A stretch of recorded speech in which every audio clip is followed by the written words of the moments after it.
Bloody Disgusting's Fall 2024 preview. 40 horror movies to watch this Halloween. 40, and these are all brand new movies. 40. It's insane. Okay. I'm not going to read that. Beetlejuice, that just came out. Loved it. Didn't expect it to be as divisive as it is.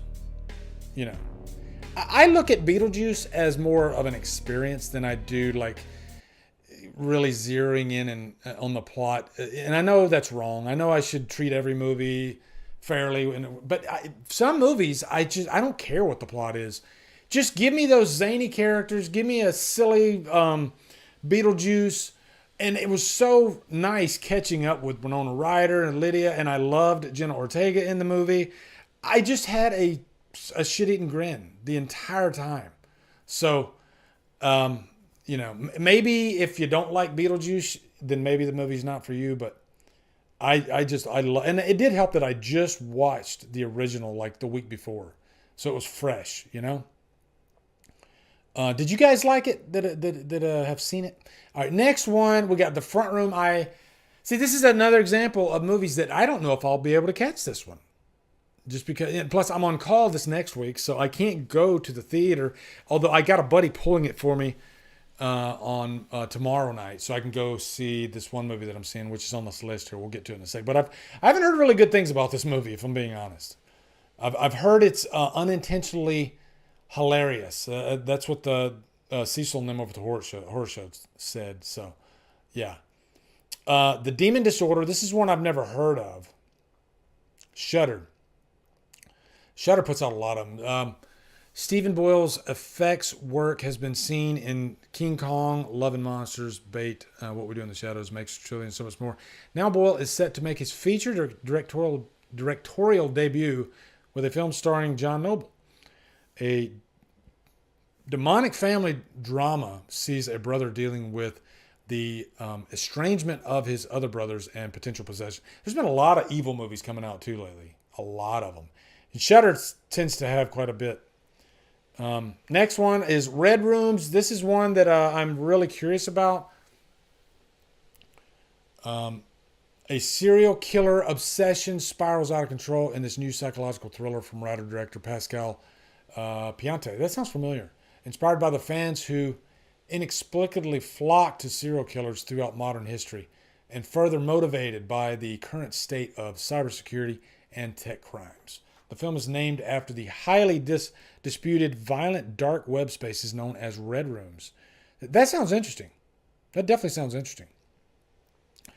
Creeping Death. I did get an email about this movie, and I'm definitely going to see if I can get a screener for this one from Screenbox. Screenbox exclusive supernatural slasher from Matt Sampere adapts his short film of the same title. Halloween was always Tim's favorite holiday until his mother was diagnosed with cancer. Oh man, cancer in movies is always iffy. Now all he wants is a quiet night in. This is quickly disrupted when his friends pay him an unwanted visit after stealing a mysterious sack from the doorstep of a local crazy. The sacrilegious act unleashes the OC, a Celtic spirit that walks the earth on Halloween. They must band together and survive the night or make the ultimate offering, their lives. So that looks interesting. Believer, September 13th.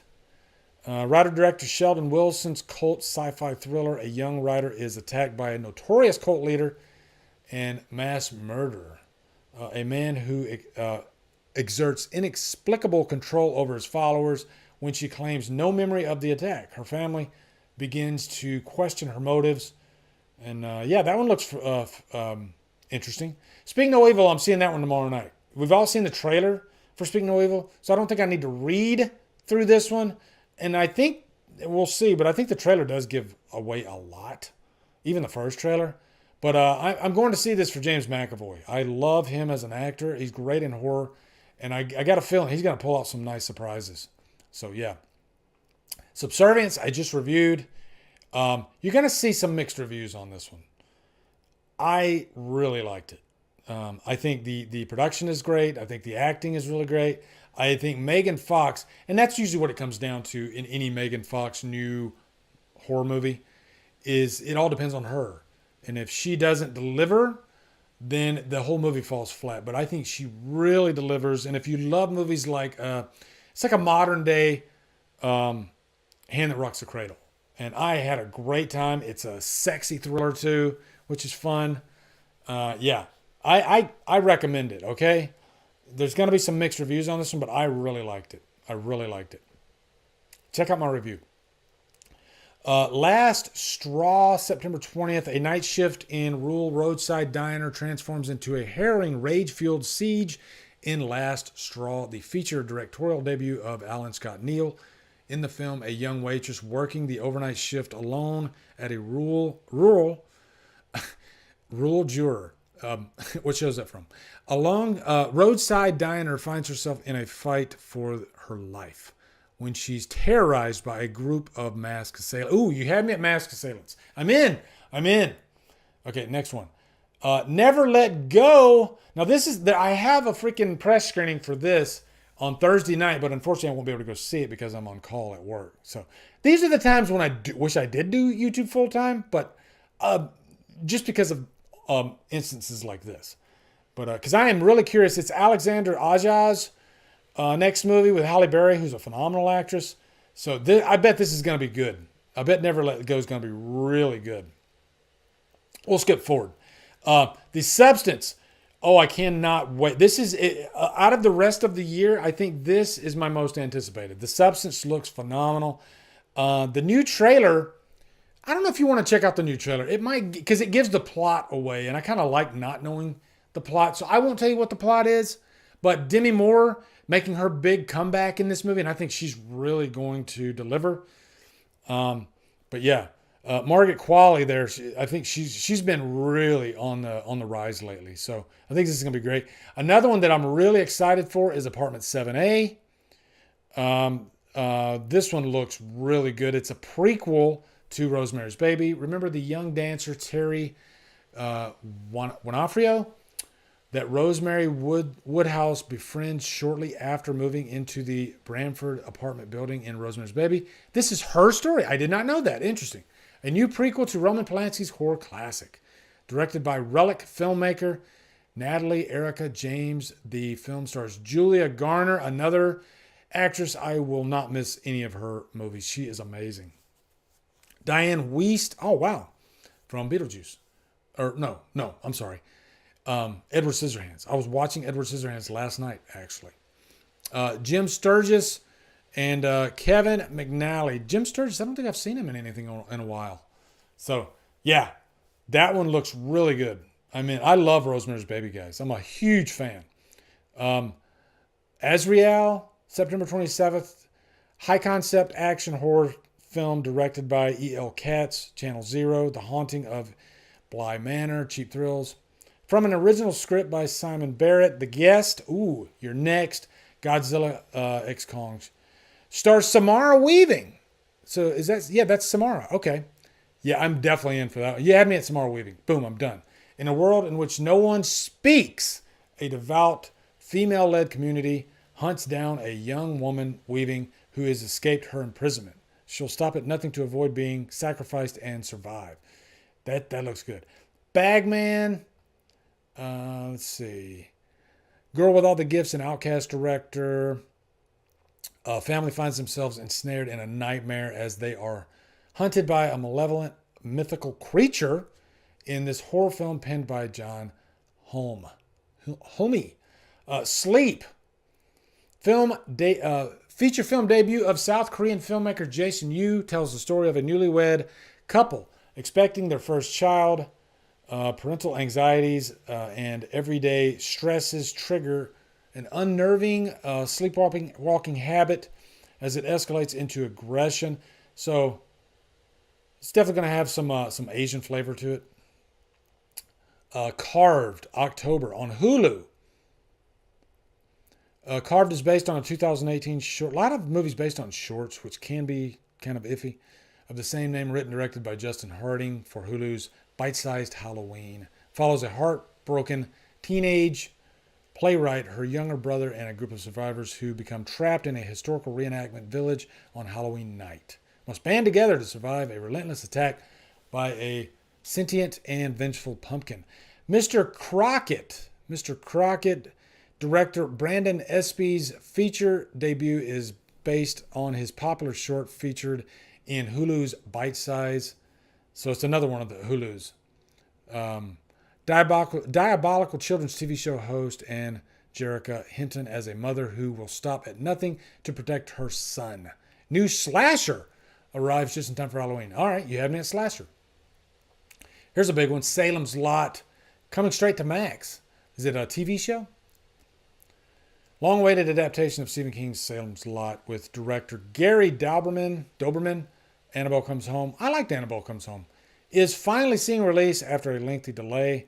The plot sees an author return to his hometown, only to find it under the sway of a bloodthirsty vampire. Of course it's a vampire. It's Salem's Lot. Originally set for theatrical release on September 9th. The new take on the vampire classic gets a streaming release date instead of Halloween season. Ooh, that's kind of iffy. Hold Your Breath, another Hulu, and Sarah Paulson, Eben Moss Barak, and Amaya Miller. Annalee Ashford lead the cast of a Hulu horror thriller. So a lot of these are like Hulu. House of Spoils, Prime Video, Blumhouse horror movie file. A Blumhouse horror movie, okay. An Ambitious Chef. Man, I tell you, Afraid was freaking horrible. That's my least favorite movie of the year. Blumhouse really screwed the pooch on that one. Frankie Frico. Select theaters October 4th. Director Steven Kostanski. The Void. Oh, okay. Now you got me. Psycho Goreman? Yeah, I'm in. Is back with another genre rewind to the 90s. This time to pay tribute to the puppet horror of yesteryear after calling a late night party hotline that promises out of this world fun.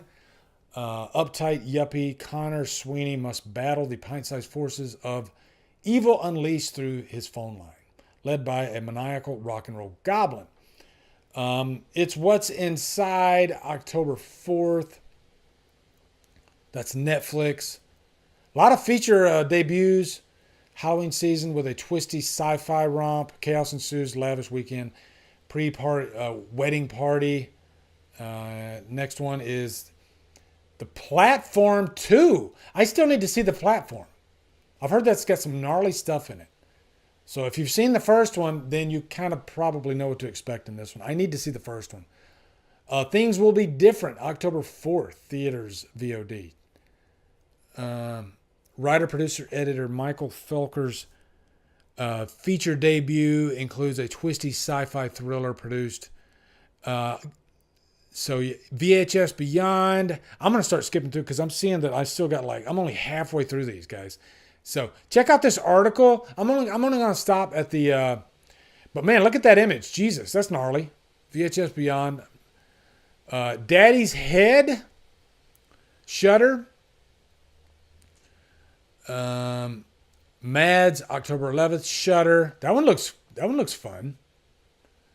David Morrow film. 18-year-old Romaine has just graduated and makes a stop at her dealer's place to try a new pill. Those are always fun when you try some kind of pill that fucks things up, like the substance. Yeah, that looks fun. Terrifier 3. Here we go. October 11th. I don't think I need to read that. You guys pretty much know the scoop on Terrifier 3. We're all excited, of course. I'm excited. Another highly anticipated one. Die Alone, October 18th. Looks like a thriller, psychotic thriller. Smile 2, we've seen a million. Well, I'm not going to say. We've seen 2 trailers. I've avoided the last trailer because I heard it gives away too much. But I think the beginning of Smile, the first one, is genius.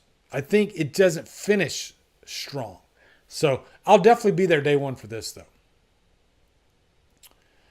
Don't Move. This is Netflix, October 25th. Producer Sam Raimi's Raimi Productions and Hammerstone Studios.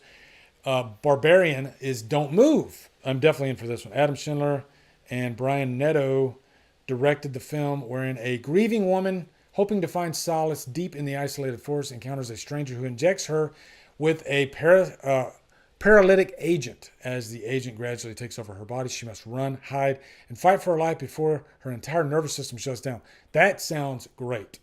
I'm in for that. I love a good survival thriller. Venom: The Last Dance looks horrible. I'm hoping I'm wrong. I saw the trailer for that. Yeah, looks really bad. Your Monster, Melissa Barrera. Meanwhile on Earth. Writer-director Jeremy Clapin, whose 2019 animated debut, I Lost My Body, earned an Academy Award nomination, makes his jump to live action with a sci-fi thriller, Meanwhile on Earth. A woman reconnects with her astronaut brother after his disappearance. Okay? Heretic. This, yeah. If you haven't seen the trailer for Heretic, definitely it'll tell you everything you need to know. Looks excellent. With Hugh Grant, looks excellent. Rita, November 22nd on Shudder. Writer-director behind 2019 Golden Globe nominated La Llorona. I wasn't a big fan of La Llorona. We'll see. Werewolves, December 6th. So that's one of two because we also have The Wolfman. That looks like a cool creature design. Frank Grillo stars in this action horror movie with Stephen C. Miller, described as The Purge with werewolves. Okay. I'll check it. That could be a good premise. Y2K, a millennium bug that induced widespread fear over the possibility of a worldwide infrastructure crash. What's up, guys? You are at the end of the DD Live clip. What I do is I like to clip these out if I think the topic is important or something that's newsworthy. So thank you for watching, and if you want to watch more, you can go over here. You can go over here. Click on one of those. And hopefully I can do this for 20 seconds, which I think I did. Okay, so yeah, thanks for watching, guys.